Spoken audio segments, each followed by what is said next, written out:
जय श्री कृष्णा, राधे राधे। भगतजनों, आप सभी का हमारे YouTube चैनल श्री कृष्ण दीवानी में हार्दिक स्वागत है। आज मैं आप सबको कार्तिक मास में कही सुनी जाने वाली कार्तिक मास की कथाएं सुना रही हूँ। यदि आपको यह कथाएं पसंद आती हैं तो आप हमारे इस वीडियो को लाइक करें, और यदि आप हमारे चैनल पर नए आए हैं तो हमारे चैनल श्री कृष्ण दीवानी को सब्सक्राइब करें। सब बोलिए गणेश जी महाराज की जय। एक समय की बात है, एक अंधी बुढ़िया माई थी जिसके घर में उसका एक लड़का और एक बहू थे। वह बुढ़िया माई बहुत गरीब थी। वह अंधी बुढ़िया माई नित्य प्रतिदिन गणेश जी की पूजा किया करती थी। बुढ़िया माई की पूजा से प्रसन्न होकर एक दिन गणेश जी भगवान साक्षात बुढ़िया माई के सन्मुख आकर बैठ गए और उनसे बोले, बुढ़िया माई, तू प्रतिदिन निस्वार्थ भाव से मेरी पूजा करती है, तू मुझसे जो चाहे सो वर मांग ले। तब बुढ़िया माई गणेश जी भगवान से बोली, हे विघ्नहर्ता गणेश जी भगवान, मुझे तो मांगना ही नहीं आता, सो क्या और कैसे मांगू। तब गणेश जी भगवान बुढ़िया माई से बोले कि माई, मैं कल फिर आऊंगा, तू अपने बेटे बहू से पूछ कर मांग लेना। तत्पश्चात बुढ़िया माई ने अपने बेटे से इस विषय में सब कुछ बताया। तब बेटे ने उसे कहा कि माँ, तुम धन मांग लेना, और बहू ने कहा कि माँ, पोता मांग लेना। तब बुढ़िया माई ने सोचा कि बेटा बहू तो अपने अपने मतलब की बात कर रहे हैं। अतः उस बुढ़िया माई ने पड़ोसन से पूछा, तो पड़ोसन ने उससे कहा कि बुढ़िया माई, तेरी थोड़ी सी जिंदगी बची है, क्यों मांगे तू धन और क्यों मांगे तू पोता। तू तो केवल अपने दीदा गोढ़ा मांग ले, अर्थात आंखें और घुटने मांग ले, जिससे कि तेरा शेष जीवन सुख से व्यतीत हो जाए। उस बुढ़िया माई ने बेटे, बहू और पड़ोसन की सारी बात सुनकर घर में जाकर विचार किया कि मैं ऐसी चीज मांगू जिससे कि बेटा बहू भी खुश हो जाए और मेरा भी भला हो जाए। और फिर बुढ़िया माई ने इस विषय में खूब विचार किया। तत्पश्चात दूसरे दिन प्रातः होने पर जब बुढ़िया माई गणेश जी भगवान की पूजा करने लगी, तब गणेश जी महाराज फिर से आए और बुढ़िया माई के समक्ष प्रकट होकर उनसे कहने लगे कि बुढ़िया माई, मांग ले, क्या वर मांगती है। तब गणेश जी भगवान के ये वचन सुनकर बुढ़िया माई गणेश जी भगवान से कहने लगी, हे विघ्नहर्ता, आप मुझे अन्न देओ, धन देओ, निरोगी काया देओ, अमर सुहाग देओ, दीदा गोड़ा देओ, सोने की कटोरे में पोते को दूध पीता हुआ देखूं, अमर सुहाग देओ, और समस्त मेरे परिवार को आप सुख देओ, आपके श्री चरणों में मुझे स्थान देओ। बुढ़िया माई की इस बात को सुनकर गणेश जी भगवान पहले तो मुस्कुराए, फिर बुढ़िया माई से इस प्रकार कहने लगे, बुढ़िया माई, तूने तो मुझे ठग लिया। तू तो कहती थी कि मुझे मांगना नहीं आता, और फिर भी तूने मुझसे सब कुछ मांग लिया। वह सभी तुझे अवश्य मिलेगा। इस प्रकार कहकर गणेश जी भगवान वहां से अंतर्ध्यान हो गए। हे गणेश जी भगवान, जैसा बुढ़िया माई को दिया आपने, वैसा हम सबको देना। इस कथा को जो भी कहे, सुने, सुनाए, उन सब पर आप अपनी कृपा करना। सब बोलिए गणेश जी महाराज की जय। भगतजनों, अब हम कार्तिक मास में कही और सुनी जाने वाली राय दामोदर की कहानी सुनेंगे। सब बोलिए विष्णु भगवान की जय। एक छोटी सी लड़की थी, वह कार्तिक नहाया करती थी। कार्तिक का महीना जब पूरा हुआ तो सभी कहने लगी कि हम तो गंगा जी जाएं, जमुना जी जाएं, हरिद्वार जाएंगे। तब वह छोटी सी लड़की बोली कि मैं तो राय दामोदर भगवान को जिमाऊंगी। तब सभी पूछने लगे कि वो कैसे होते हैं। तब वह लड़की बोली, मोर मुकुट, गले में वैजयंती माल तथा हाथ में पीताम्बर, ऐसे हैं मेरे राय दामोदर भगवान। हाँ, ऐसे ही हैं। घर गई, भगवान की रसोई बनाई और फिर मंदिर में आई और बोली, आओ मेरे भगवान, भोजन जिमो। उसे मंदिर में भगवान नहीं मिले। मंदिर से शहर गई, शहर से जंगल, जंगल से पहाड़ों पर चढ़ गई। अब सुबह से उसे शाम हो गई। घूमते घूमते भगवान को पुकारते पुकारते उसे बहुत अधिक देर हो गई। तब भगवान सोचने लगे कि यह तो ऊपर से गिरकर मर जाएगी और इसकी हत्या मेरे सिर लगेगी, इसको अब दर्शन देने ही पड़ेंगे। और फिर भगवान ब्राह्मण का रूप धारण करके वहां आए और बोले कि चल बेटा, तेरा भगवान मैं हूँ, तू मुझे जिमा दे। तब वह लड़की बोली कि तुम मेरे भगवान नहीं हो। तब ब्राह्मण देव बोले कि तेरा भगवान कैसा है। तब उस लड़की ने उत्तर दिया कि मेरे भगवान के सर पर मोर मुकुट है, गले में वैजयंती माला है, पीताम्बर धारण किए हुए हैं, ऐसे हैं मेरे भगवान। तब ब्राह्मण देव बोले, ऐसे हैं तेरे भगवान। तब लड़की बोली, हाँ, ऐसे हैं मेरे भगवान। भगवान ने चतुर्भुजी रूप दिखाया। तब वह लड़की हंसकर कहने लगी, हाँ हाँ हाँ, तुम ही मेरे भगवान हो, तुम ही मेरे भगवान हो। अब आगे आगे वह बावली भागी जाई और पीछे पीछे भगवान आए। भागी भागी संग की सहेलियों के वह घर गई और बोली कि मेरे घर मेरे भगवान आए हैं। तब सभी लड़कियां व्यंग्यात्मक उसे बोली कि हाँ हाँ, इसके घर इसके भगवान आए थे। तब एक आदि जनी बोली कि देखिए तो सही, इसके भगवान कैसे दिखते हैं, कैसे हैं इसके भगवान। जिनके भाग्य में भगवान के दर्शन लिखे थे, उन्होंने तो आकर उसके घर भगवान के दर्शन पाए। हे राय दामोदर भगवान, जैसे उस लड़की को दर्शन दिए आपने, ऐसे ही दर्शन सबको देना। इस कथा को कहते ही सुनते हुंकारा भरते, सब पर अपनी कृपा करना, सबको अपने दर्शन देना। सब बोले राय दामोदर भगवान की जय। एक समय की बात है, कार्तिक में सभी औरतें तुलसी माता को सींचने के लिए जाया करती थी। सभी औरतें तो तुलसी माता को सींचकर घर पर वापस आ जाती, परंतु एक बुढ़िया माई वहां पर आती और तुलसी माता से कहती, हे तुलसी माता, सतकी दाता, मैं बिरला सींचू तेरा तो कर निस्तारा मेरा। मुझे बहू दे, पीले रंग की धोती दे, मीठा मीठा ग्रास दे, बैकुंठ में वास दे, चटके की चाल दे, पटके की मौत दे, चंदन का काट दे, अच्छा राज दे, दाल भात का जीवन दे, 11 का दिन दे और कृष्ण जी का कंधा दे। बुढ़िया माई का ऐसा कहने का रोज का नियम था। यह सुन सुनकर अब तुलसी माता सूखने लगी। जब तुलसी माता को सूखते हुए देखा, तब कृष्ण भगवान ने उनसे पूछा, हे तुलसी, तुम सूख क्यों रही हो? तब तुलसी माता ने कहा कि मेरे मन की मत पूछो। तब भगवान बोले, अगर ये बात मैं नहीं पूछूंगा तो कौन पूछेगा? तब तुलसी माता ने कहा कि एक बुढ़िया माई रोज आती है और मुझसे यह बात कहकर जाती है, मैं उसे सब कुछ तो दे दूंगी, लेकिन कृष्ण जी का कंधा कहाँ से दूंगी? तब कृष्ण भगवान तुलसी देवी से बोले, जब वह बुढ़िया माई मरेगी तो मैं अपने आप उसे कंधा देकर आ जाऊंगा, तुम बुढ़िया माई से कह देना। समय बीतने के अनुसार बुढ़िया माई की एक दिन मृत्यु हो गई। जब गांव वाले सभी इकट्ठे हुए और उसको लेकर जाने लगे, तो वह इतनी भारी हो गई कि किसी से भी वह नहीं उठी। तब सभी लोग कहने लगे कि इतनी ज्यादा पूजा पाठ किया करती थी, पाप नष्ट होने की माला भी फेरती थी, फिर भी इतनी भारी हो गई। तभी कृष्ण भगवान बूढ़े ब्राह्मण का वेश धारण करके वहां पर आए और सभी से पूछने लगे कि यह कैसी भीड़ है भाई? तब आदमी कहने लगे कि यह बुढ़िया माई मर गई है, पापिनी थी, इसीलिए यह किसी से उठती भी नहीं है। तब भगवान ने कहा कि मुझे इसके पास जाने दो, मेरे को इसके कान में एक बात कहनी है, तब यह आसानी से उठ जाएगी। फिर कृष्ण भगवान ने बुढ़िया माई के पास जाकर उसके कान में कुछ ऐसा कहा, बुढ़िया माई, मन की निकाल ले, पीताम्बर की धोती ले, मीठा मीठा ग्रास ले, बैकुंठ का वास ले, चटक की चाल ले, चंदन का काठ ले, झालर की झनकार ले, दाल भात का जीवन ले और कृष्ण जी का कांधा ले। यह बात सुनकर बुढ़िया माई हल्की हो गई। उसे भगवान श्री कृष्ण अपने कांधे पर ले गई। अंत में उस बुढ़िया माई को मुक्ति मिल गई। हे तुलसी माता, जैसी मुक्ति बुढ़िया माई की करी वैसी ही हमारी भी करना, और जैसे भगवान ने उसे कांधा दिया वैसे ही हमें भी देना। इस कथा को कहते सुनते हुंकारा भरते, सभी पर अपनी कृपा करना। सब बोलिए तुलसी माता की जय। एक गुजरी थी, उसने अपनी बहू से कहा कि तू दूध दही बेच आ। बहू दूध दही बेचने के लिए चली गई।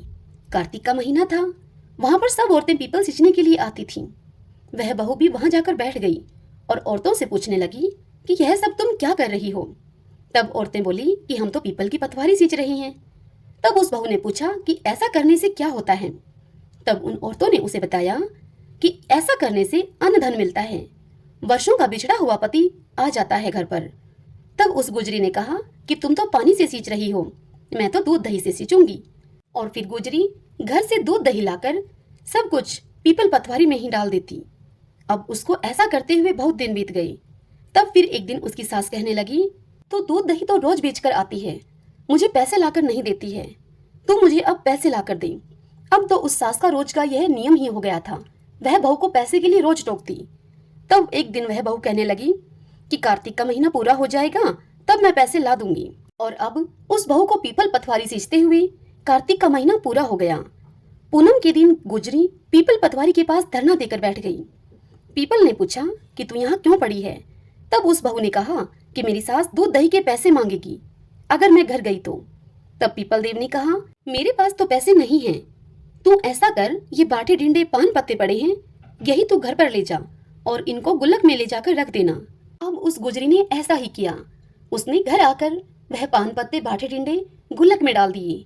जब उसकी सास ने उसे देखा तो सास ने पैसे मांगे और कहा कि पैसे लाई है। तब उस गुजरी ने कहा कि मैंने पैसे गुल्लक में रखे हैं। जब सास ने गुल्लक को खोलकर देखा तो वह देखती ही रह गई। उसमें हीरे मोती जगमगा रहे हैं, पत्तों का धन हो गया। सास बोली, बहू तू इतना पैसा कहाँ से लेकर आई है? तब बहू ने आकर देखा तो बहुत अधिक धन पड़ा था उस गुल्लक में। जब उस गुजरी ने अपनी सास से कहा कि सासू जी, मैंने तो 1 महीना दूध दही से पीपल की पथवारी को सींचा था, और मैंने उससे जब धन मांगा तो उसने मुझे भाटे ढिंडे पान पत्ते दे दिए और कहा कि इनको गुल्लक में ले जाकर रख देना। यह वही पान पत्ते भाटे ढिंडे हैं जो अब पीपल पथवारी की कृपा से हीरे मोती हो गए हैं। तब उस गुजरी की सास कहने लगी कि अब की बार जब कार्तिक मास आएगा तब मैं भी पीपल की पथवारी सींचूंगी। अब समय बीतने पर कार्तिक मास फिर से आया। कार्तिक मास में सास ऐसा करती कि दूध दही तो बेच आती और हांडी धोकर पीपल पथवारी में रख आती, और फिर बहू से कहती कि तुम मुझसे अब पैसे मांग। तब बहू ने कहा कि सासू जी, कभी बहू भी सास से पैसे मांगती है भला? तो सास बोली कि तू तो मुझसे पैसे मांग। तब बहू ने सास से दूध दही के पैसे मांगे। तब सासू जी पीपल पथवारी पे जाकर धरना देकर बैठ गई। तब पीपल देव ने उससे कहा कि तू यहाँ क्यों बैठी है? तब सास कहने लगी कि मेरी बहू मुझसे पैसे मांगेगी अगर मैं घर गई तो। तब पीपल ने उसे पान पत्ते बाटे डिंडे दे दिए और कहा कि इन्हें गुल्लक में ले जाकर रख देना। और फिर सास ने घर आकर वैसा ही किया जैसा कि उसे पीपल देव ने कहा था। फिर सास ने अपनी बहू से कहा कि बहू, यह गुल्लक तू खोल के देख। जब बहू ने गुल्लक को खोलकर देखा तो उसमें कीड़े और बिलाव चल रहे थे। गुजरी ने अपनी सास से कहा, माँ जी, यह क्या है? बहू की बात सुनकर सास ने गुल्लक को देखा। तब सास कहने लगी कि बहू, पीपल पथवारी ने तुझे तो अन्न धन दिया और मुझे कीड़े मकोड़े दे दिए। तब सभी कहने लगे कि बहू ने तो सत से सींचा था और सासू ने धन की भूख से सींचा था। इसलिए हे पथवारी माता, जैसे बहू को दिया वैसे सबको देना, जैसा सास को दिया वैसा किसी को मत देना। सब बोलिए पीपल पथवारी की जय। अब हम माता सीता की नितनेम की कथा को सुनते हैं। सब बोलिए सिया रामचंद्र भगवान की जय।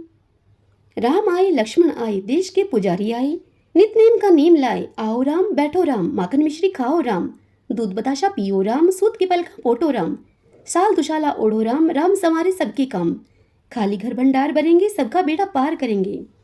जय राम श्री राम जय जय राम। सीता माता नितनेम की इस कहानी को कहा करती थी और श्री राम जी उनकी इस कथा को नित्य प्रतिदिन सुना करते थे। एक दिन भगवान राम को किसी काम से बाहर जाना पड़ा। सीता माता उनसे कहने लगी कि भगवान, मेरा तो इस कथा को कहने सुनने का 12 वर्ष का नितनेम है, मैं अपनी यह कथा किसे सुनाऊंगी अब? तब भगवान श्री राम बोले कि तुम ऐसा करना, कुएं की पाल पर जाकर बैठ जाना, वहां औरतें पानी भरने के लिए आएंगी तो तुम्हारी कहानी भी सुन लेंगी। तब सीता जी बोली कि अच्छा ठीक है। और फिर दूसरे दिन सीता माता कुएं पर जाकर बैठ गई। तब एक वहां बहू पानी भरने के लिए आई। उस बहू ने रेशम जरी की साड़ी पहन रखी थी और सोने का घड़ा उसने सिर पर रखा हुआ था। सीता माता उससे बोली कि बहन, मेरा 12 वर्ष का नितनेम सुन लो। तब वह बहू बोली कि मैं तुम्हारा 12 वर्ष का नितनेम सुनूंगी तो मुझे बहुत देर हो जाएगी और घर जाने पर मेरी सास मुझसे लड़ेगी। ऐसा कहकर वह बहू वहां से पानी भरकर चली गई। उसने नितनेम की सीता माता की वह कहानी नहीं सुनी, जिसके परिणाम स्वरूप उस बहू की रेशम जरी की साड़ी फट गई और सोने का घड़ा मिट्टी का हो गया। यह सब देख उसकी सास उससे कहने लगी कि बहू, किसका दोष सिर पर लेकर आई है? तब वह बहू बोली, सासू जी, दोष की तो मैं क्या कहूँ, कुएं पर एक औरत बैठी कह रही थी कि बहन मेरी कहानी सुन ले। मैंने उसकी कहानी नहीं सुनी तो ऐसा हो गया। अगले दिन फिर सास वही साड़ी पहनकर कुएं पर गई और वही घड़ा लेकर गई तो उसे वहां सीता माता बैठी हुई मिली। तब सीता माता ने उससे कहा कि बहन, मेरी कहानी सुन लो। तब सास बोली कि तुम्हारी कहानी मैं एक बार छोड़ 4 बार सुनूंगी। और इस प्रकार कहकर वह सास कहानी सुनने लगी और सीता माता कहानी सुनाने लगी। कहानी सीता माता ने कुछ इस प्रकार सुनाई। राम आए लक्ष्मण आए, देश के पुजारी आए, नितनेम का नेम लाए, आओ राम बैठो राम, तपी रसोई जिमो राम, माखन मिश्री खाओ राम, दूध बताशा पियो राम, सूत के पलका पोटो राम, शाल दुशाला ओढ़ो राम, राम संवारे सबके काम। जब बोलूं मैं राम ही राम, राम संवारे सबके काम, खाली घर भंडार भरेंगे सबका बेड़ा पार करेंगे। जय राम श्या राम जय जय राम। यह सुनकर सास बोली कि बहन, कहानी तो तुम्हारी मुझे बहुत अच्छी लगी। और इस प्रकार कहकर वह सास पानी का मटका लेकर अपने घर को गई तो उसकी साड़ी रेशम जरी की हो गई और घड़ा भी सोने का हो गया। सास घर पहुंची तब बहू कहने लगी कि सासू जी, आपने ये सब कैसे किया? तब सास बोली कि बहू, तू तो दोष लगा कर आई थी और मैं दोष उतार कर आई हूँ। तब बहू ने पूछा कि वह स्त्री ऐसी कौन थी? तब सास बोली कि वह तो साक्षात सीता माता थी, पुराने से नया कर देती हैं, खाली घर भंडार भर देती हैं लक्ष्मी जी का वास कर देती हैं और जो कुछ भी इच्छा हो उसे पूर्ण कर देती हैं। तब बहू ने कहा कि अच्छा सासू जी, ऐसी कहानी तो मुझे भी सुना दो आप। तब सास बोली कि ले भाई, तो भी सुन ले कहानी। राम आए लक्ष्मण आए, देश के पुजारी आए, नित नेम का नेम लाए, आओ राम बैठो राम, माखन मिश्री खाओ राम, दूध बताशा पियो राम, सूत के पलका पोटो राम, साल दुशाला ओढ़ो राम, राम संवारे सबकी काम, खाली घर भंडार भरेंगे, सबका बेड़ा पार करेंगे, जय राम श्या राम जय जय राम। इतना सुनकर बहू कहने लगी कि सासू जी, कहानी तो मुझे आपकी बहुत अच्छी लगी। तब सास बोली कि बहू, इस कहानी को हम रोज कह सुन लिया करेंगे। अब रोज सुबह जल्दी उठकर सास बहू नहाती, पूजा पाठ करती और नित्यनेम की यह सीता माता की कहानी कहती। एक दिन उनकी पड़ोसन उनके घर आई और बोली कि बहन, जरा सी आंच दे दो। तब वह दोनों सास बहू कहने लगी कि अभी तो हमने आंच नहीं जलाई है। तब पड़ोसन बोली कि तुम तो 4 बजे से उठी हुई हो, अब तक तुम क्या कर रही थी? तब वे बोली कि हम तो नहाए धोए हैं, पूजा पाठ करी है, सीता माता की नित्यनेम की कहानी कही है। तब पड़ोसन बोली, इससे क्या होता है? तब सास बहू बोली कि सीता माता की कहानी कहने से अटूट भंडार भरते हैं, सारे कार्य सिद्ध हो जाते हैं। तब पड़ोसन बोली कि बहन, ऐसी कहानी है तो मुझे भी सुना दो। तब सास बोली कि ले भाई, तू भी सुन ले। राम आए लक्ष्मण आए, देश के पुजारी आए, नित नेम का नेम लाए, आओ राम बैठो राम, माखन मिश्री खाओ राम, दूध बताशा पियो राम, सूत के पलकाम पोटो राम, शाल दुशाला ओढ़ो राम, राम संवारे सबके काम, खाली घर भंडार भरेंगे, सबका बेड़ा पार करेंगे, जय राम श्या राम जय जय राम। तब पड़ोसन कहने लगी कि बहन, आपकी कहानी मुझे बहुत अच्छी लगी। अब वह पड़ोसन भी नित्यनेम की सीता माता की यह कहानी रोज कहने लगी। सीता माता ने उसके घर भी भंडार भर दिए। हे मेरी सीता माता, आपकी इस नित्यनेम की कथा को जो भी कहे सुने हुकारा भरे, उनके सभी के घर भंडार भरना। सब पर ऐसी कृपा करो कि सभी के घर में लक्ष्मी जी का वास हो, माँ अन्नपूर्णा का वास हो। सब बोलिए सीता माता श्या रामचंद्र भगवान की जय। भगतजनों, अब हम आंवला नौमी की कहानी सुनेंगे। सब बोलिए विष्णु भगवान की जय। एक समय की बात है, एक आंवलिया राजा था जो रोज 1 मन सोने की आंवला दान करता था और फिर भोजन जीमता था। एक दिन उसके बेटे बहुओं ने देखा और आपस में कहने लगे कि रोज अगर पिताजी इतने आंवलों का दान करेंगे तो हमारा समस्त धन समाप्त हो जाएगा, इसलिए इनके आंवले का दान करना बंद कर देना चाहिए। एक पुत्र आया और राजा से कहने लगा, पिताजी आप तो इस प्रकार आंवले का दान करके समस्त धन लुटा देंगे, इसलिए आप आंवले का दान करना बंद कर दीजिए। राजा रानी को पुत्र की इस बात को सुनकर बड़ी ठेस लगी और फिर राजा रानी उजाड़ में जाकर बैठ गए और वहां आंवलों का दान नहीं कर सकने के कारण उन्होंने भोजन आदि भी कुछ नहीं किया। तब भगवान ने सोचा कि अगर हमने इनका सत नहीं रखा तो दुनिया में हमें कौन मानेगा, हमें इस दुनिया में कोई नहीं मानेगा। यह सोचकर भगवान राजा रानी के सपने में आकर उनसे कहने लगे कि तुम उठो और तुम्हारे पहले जैसी रसोई हो गई है और आंवले का वृक्ष भी लगा हुआ है, तुम दान करो और भोजन जीम लो। तब राजा रानी ने उठकर देखा तो पहले जैसा ही उनका राजपाट हो गया है और आंवले के वृक्ष पर सोने के आंवलों का अंबार लगा हुआ है। तब राजा रानी 1.25 मन आंवले का दान फिर से करने लगे। उधर राजा रानी के बेटे बहू से धर्म अन्नदाता का बैर पड़ गया। अब तो उनके खाने के भी लाले पड़ गए।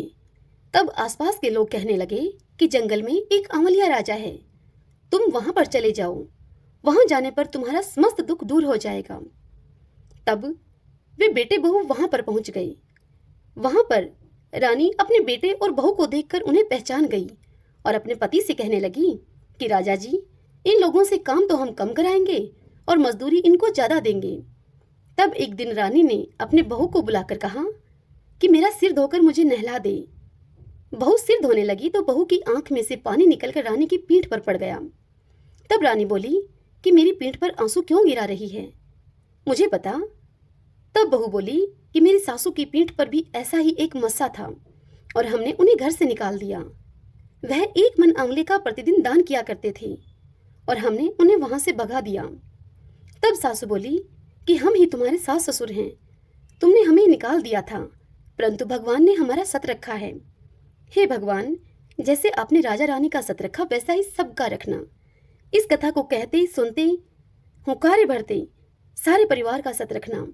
अब हम कार्तिक स्नान व्रत में सुनी जाने वाली कार्तिक की कहानी सुनते हैं। सब बोलिए विष्णु भगवान की जय।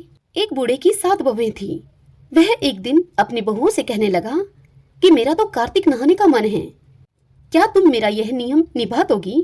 तब बूढ़े की 6 बहुओं ने उन्हें मना कर दिया, परंतु बूढ़े की 7वीं सबसे बड़ी बहू ने कहा, हे पिताजी, मैं यह व्रत आपका निभा दूंगी, आप मेरे यहाँ आकर कार्तिक नहा लेना।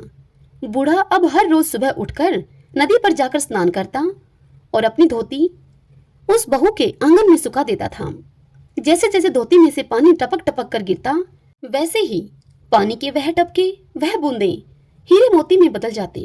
यह देखकर बूढ़े की 6 बहुएं अपने ससुर से कहने लगी कि पिताजी, आप हमारे यहाँ आकर स्नान कर लेना। तब बूढ़ा कहने लगा कि ठीक है, मुझे तो नहाना ही है, सो मैं तुम्हारे यहाँ नहा लूंगा। अगली सुबह बूढ़े ने नहा धोकर धोती उनके आंगन में सुखाई। वहां हीरे मोती नहीं गिरे तो सभी बहुएं अपने ससुर से कहने लगी कि उसके यहाँ तो हीरे मोती गिरते हैं और हमारे यहाँ कीचड़ होता है। हमारे यहाँ तो आप पाप से नहाते हो, आप उनके यहाँ ही नहा लिया करो।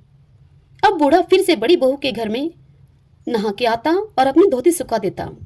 रोज सुबह धोती सुखाता तो धोती से फिर से पानी टपकता। अब आपको किस बात की चिंता है? तब बड़ी बहू और वह हीरे मोती बन जाता। इस प्रकार कार्तिक महीना समाप्त होने को हुआ तो उसे अब चिंता होने लगी। तब बड़ी बहू ने उससे पूछा कि पिताजी, अब आपको किस बात की चिंता है? तब बूढ़े ने उसे बताया कि बहू, मेरा कार्तिक का महीना समाप्त होने को आया है और मेरा मन करता है कि मैं एक दिन सब परिवार वालों को खाने पर बुलाऊं।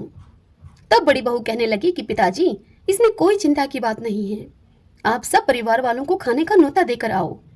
जब बूढ़ा न्योता देने के लिए गया तब बूढ़े की 6 बहुओं ने बूढ़े से कहा कि जब तक वह बड़ी बहू घर पर रहेगी तब तक हम खाने पर नहीं आएंगे। अब बूढ़ा वापस घर आया और आकर फिर से चिंतामग्न होकर बैठ गया। तब बड़ी बहू ने फिर से पूछा, पिताजी, अब आपको किस बात की चिंता है? तब बूढ़े ने कहा कि बहू, उन सब का यह कहना है कि जब तक तुम यहाँ पर घर पर रहोगी तब तक वह खाने पर नहीं आएंगी। तब बड़ी बहू कहने लगी कि इसमें चिंता की कोई बात नहीं है पिताजी, आप उन्हें मैं अपनी 4 रोटी लेकर खेत पर चली जाऊंगी। बूढ़े ने अपनी बड़ी बहू के कहे अनुसार ही किया। तत्पश्चात बड़ी बहू खेत पर चली गई और फिर बूढ़े की 6 बहुएं घर पर खाना खाने के लिए आई। उन्होंने कुछ तो खाना खाया और बचे हुए खाने में मिट्टी और कंकड़ डालकर चली गई। उन सब ने सोचा कि अब इससे बड़ी बहू को परेशानी होगी। वहीं दूसरी ओर बड़ी बहू खेत में बैठी हुई यह कह रही थी कि राम जी की चिड़िया, राम जी का खेत, चुगलो चिड़िया भर भर के पेट। मेरे ससुर ने तुम्हें घर पर जगह दी है और मैंने खेत में। इस प्रकार वह चिड़ियों को बाजरा डालकर घर पर आ गई। तब बूढ़ा उदास होकर बैठा हुआ मिला उसे। तब वह बोली, पिताजी, अब क्या हुआ, आप उदास क्यों हैं? तब वह बूढ़ा कहने लगा कि बहू, तुम्हारी देवरानी जेठानी आई थी, उन्होंने खूब खाया पिया और बचे हुए खाने में भी कंकड़ और मिट्टी डालकर चली गई। तुम्हारे लिए तो कुछ बचा ही नहीं है। तब वह कहने लगी कि कोई बात नहीं पिताजी, मेरा क्या है, मैं तो 4 रोटी फिर बनाकर खा लूंगी, बाकी सब काम तो ठीक ठाक से निपट गया है ना।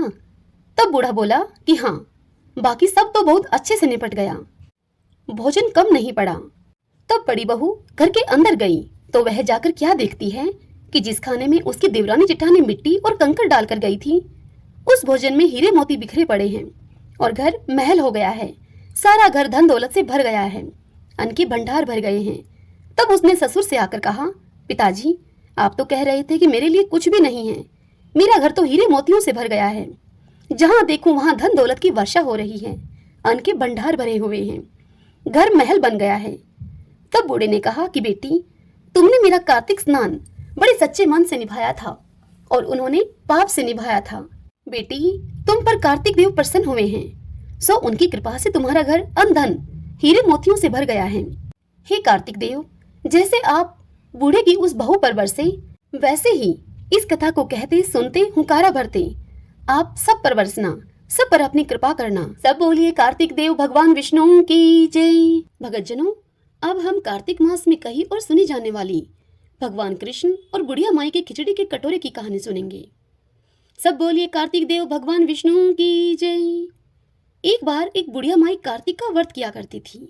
उसके लिए भगवान श्री कृष्ण खिचड़ी का कटोरा रख जाते और बुढ़िया माई अपना व्रत खोल लेती थी। यह देखकर उसकी पड़ोसने उससे बहुत जलती थी कि इसका कोई भी नहीं है, फिर भी इसको खिचड़ी खाने के लिए मिल ही जाती है। फिर एक दिन बुढ़िया माई कार्तिक नहाने के लिए गंगा घाट पर गई हुई थी। भगवान आए और खिचड़ी का बेला मकान में रखकर चले गए। पड़ोसन ने खिचड़ी का बेला उठाकर मकान के पिछवाड़े में फेंक दिया। जब बुढ़िया माई स्नान करके घर वापस आई तो उसने वह बेला खूब ढूंढा, लेकिन उसे वह खिचड़ी का कटोरा कहीं नहीं मिला। उस दिन वह भूखी ही रही और कहने लगी कि कहाँ गई मेरी खिचड़ी और कहाँ गया मेरा बेला। पिछवाड़े में उस खिचड़ी के 2 फूल बन गए। उसी मार्ग से राजा शिकार खेलकर लौट रहा था। उसे वह फूल भा गए और वह उन दोनों फूलों को तोड़कर अपने महल में ले जाकर रानी को देकर कहने लगा कि देखो यह फूल कितने सुंदर हैं। यह कहते हुए ही रानी ने उन दोनों फूलों को सूंघ लिया, जिससे कि रानी के गर्भ रह गया। राजा रानी के कोई संतान नहीं थी। फूल सूंघने से रानी के 2 लड़के पैदा हुए। लड़के अब बड़े होने लगे, परंतु वह किसी से भी बोलते नहीं थे। दोनों लड़के शिकार खेलने के लिए जाते तो रास्ते में उस बुढ़िया माई की झोपड़ी पड़ती। जब बुढ़िया माई उन्हें देखती तो उनसे कहती कि कहाँ गई मेरी खिचड़ी, कहाँ गया मेरा बेला। तब लड़के उससे कहते कि हम ही हैं तेरी खिचड़ी और हम ही हैं तेरा बेला। जब भी लड़के शिकार खेलने के लिए जाते, बुढ़िया माई उनसे हर बार यही कहती और लड़के बुढ़िया माई से यही जवाब देते। राजा को जब इस बात का पता चला तो राजा ने बुढ़िया माई को महल में बुलवाया और कहा कि हमसे तो ये लड़के बात नहीं करते, तुमसे यह कैसे बोल लेते हैं। तब बुढ़िया माई ने राजा से कहा कि मुझे इस बात का कुछ नहीं पता, लेकिन मैं कार्तिक नहाया करती थी और कृष्ण भगवान मेरे लिए खिचड़ी का कटोरा रख जाते थे। एक दिन मुझे खिचड़ी खाने को नहीं मिली।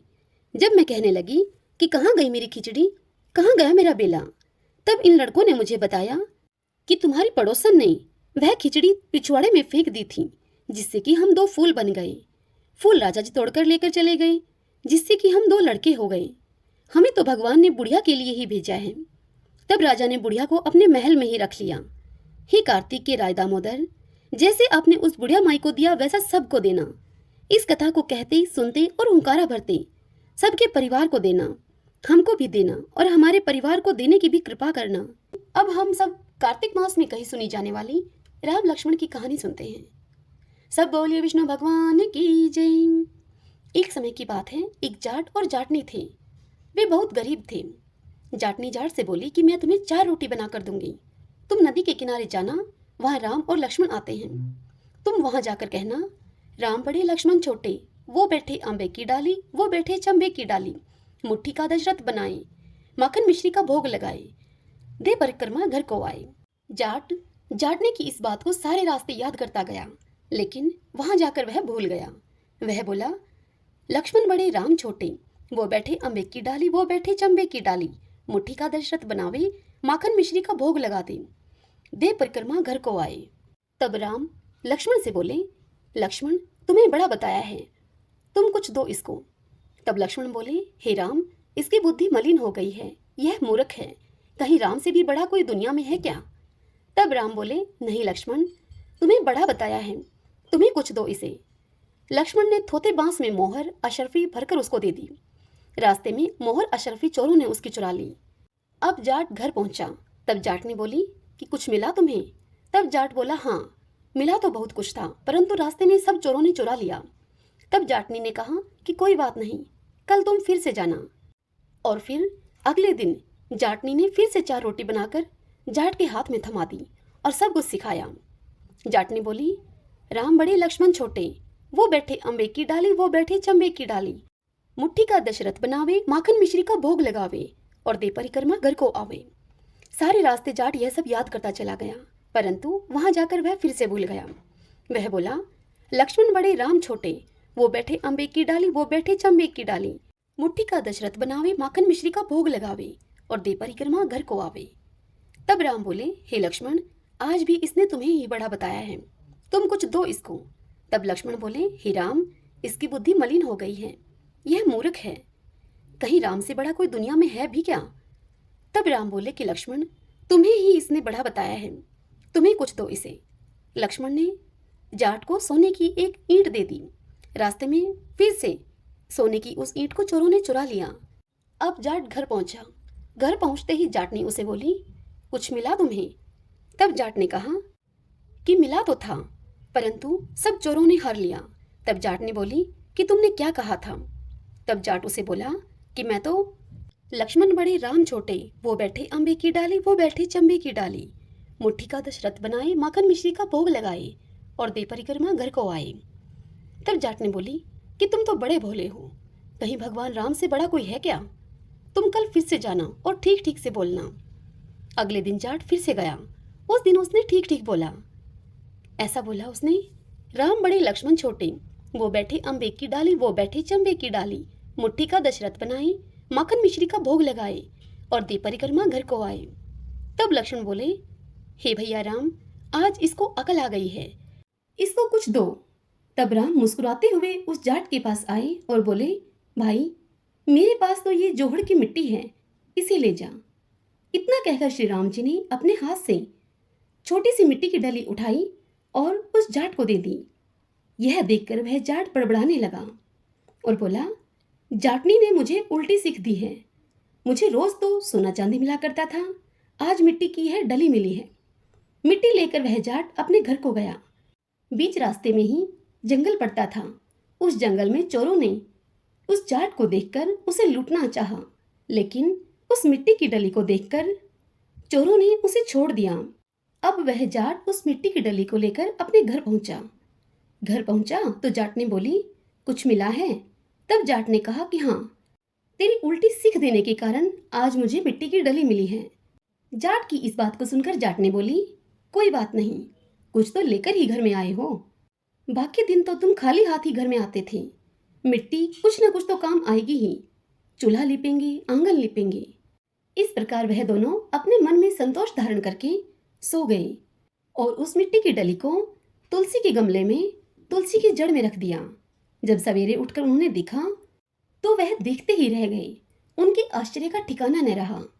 तुलसी के पौधे की जड़ में हीरे मोती जगमगा रहे हैं। भगवान राम तो ऐसे ही हैं। वह इतने दयाद्र हैं कि वह मिट्टी का भी सोना कर दें। जैसे भगवान राम ने उनकी दरिद्रता को दूर किया, ऐसे ही इस कथा को जो भी कहे, सुने, सुनाए, हुंकारा भरे, सबकी दरिद्रता को दूर करें। सब बोलिए श्री रामचंद्र भगवान की जय।